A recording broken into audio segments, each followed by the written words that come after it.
नमस्कार सभी छात्रों और अध्यापकों। आज हम देखने वाले हैं 8वीं कक्षा का वारिस कौन यह पाठ। इस कहानी के जो लेखिका है वह है विभा रानी और इस कहानी के माध्यम से लेखिका ने अपने सामने प्रस्तुत किया है कि कौन सा भी काम समय पर और अपने बुद्धि से करना चाहिए, तभी हम यशस्वी होते हैं।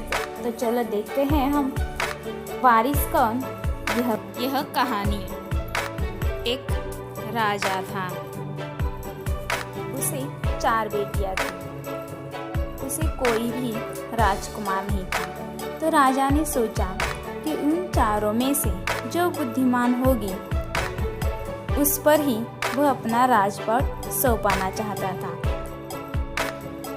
तो इसलिए राजा को एक उपाय सूझ गया। उसने एक दिन चारों बेटियों को अपने पास बुलाया और सभी को गेहूं के 100 दाने दिए और कहा, तुम इसे अपने पास रखो और 5 साल बाद मैं इन्हें मांगूंगा, तब तुम सब मुझे वापस कर दे दो। चारों राजकुमारी गेहूं के 100 दाने लेकर अपने कमरे में चली गई और सोचने लगी कि इस गेहूं का क्या करें। बड़ी बहन ने वह दाने खिड़की से बाहर फेंक दिए। वह सोचने लगी 5 साल बाद पिताजी को उसकी याद भी नहीं रहेगी। क्या यदि याद आया तो वह भंडार से लेकर दे देगी।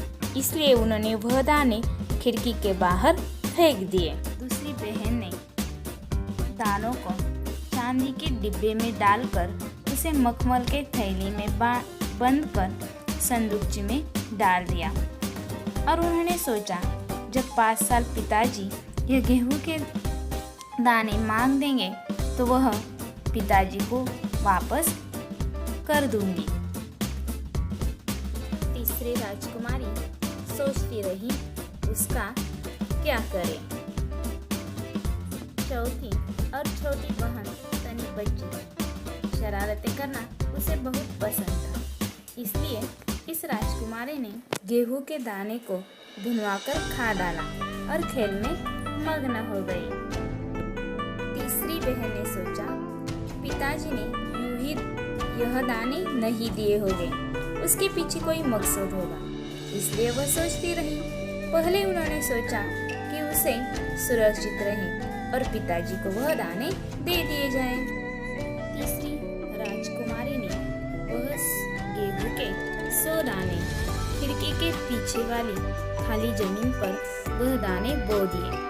कई दिनों बाद उसे अंकुर फूटे, पौधे तैयार हुए, दाने निकले और तैयार फसल में से उन्होंने गेहूं के दाने निकालकर वह दाने फिर से उन्होंने जमीन में बो दिए।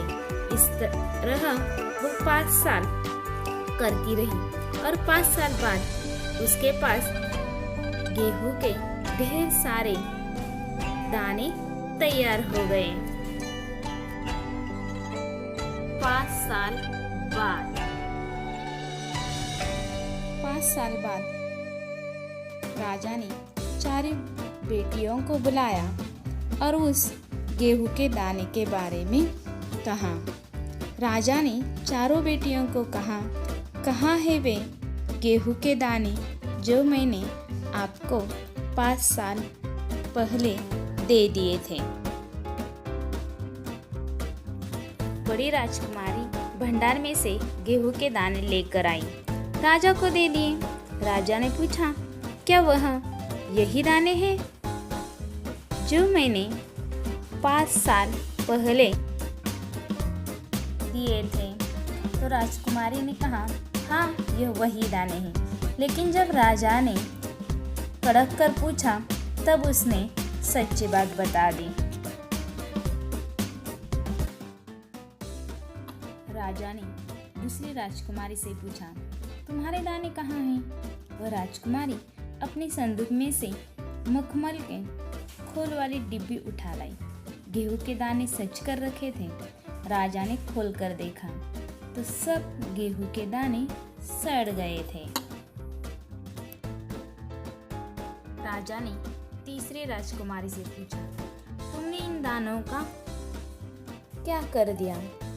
राजकुमारी ने कहा, मैं इसका उत्तर आपको अभी नहीं दे सकती, क्योंकि जवाब पाने के लिए मैं आपको यहाँ से दूर तक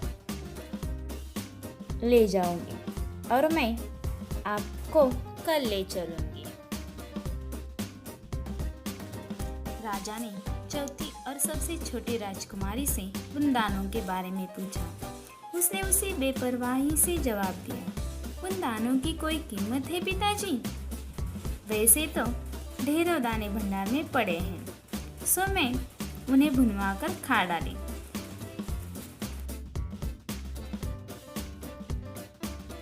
सभी के उत्तर सुनकर राजा बहुत निराश हो गया।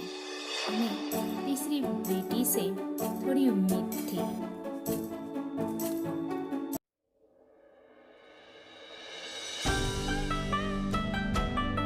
दूसरे दिन तीसरी बेटी राजा के पास आई। उसने राजा को कहा, मैं आपको वहां लेने आई हूँ जहां मैंने गेहूं के दाने रखे हैं। राजा और राजकुमार रथ पर सवार हो गए। रथ आगे चलने लगा। रथ एक हरे भरे खेत के सामने आकर रुक गया। राजा ने देखा उस खेत में गेहूं की फसल थी। उसकी बालियां वाकई झोंके से झूम रही थी। राजा ने हैरानी से राजकुमारी की ओर देखा। राजकुमारी ने कहा, यही 100 दाने हैं कि तुमने मुझे 5 साल पहले दिए थे। मैंने उसे जमीन में बो दिए, उसे अंकुर फूटे, पौधे तैयार हुए, अच्छी फसल आ गई।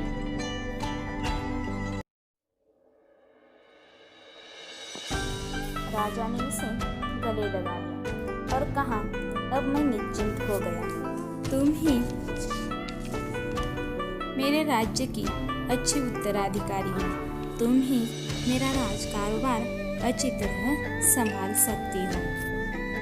इस तरह कहानी से सीख मिलती है कि कोई भी काम समय पर और बुद्धि का उपयोग करके करना चाहिए। धन्यवाद। पूरा वीडियो सुनने के बाद please like, share and subscribe.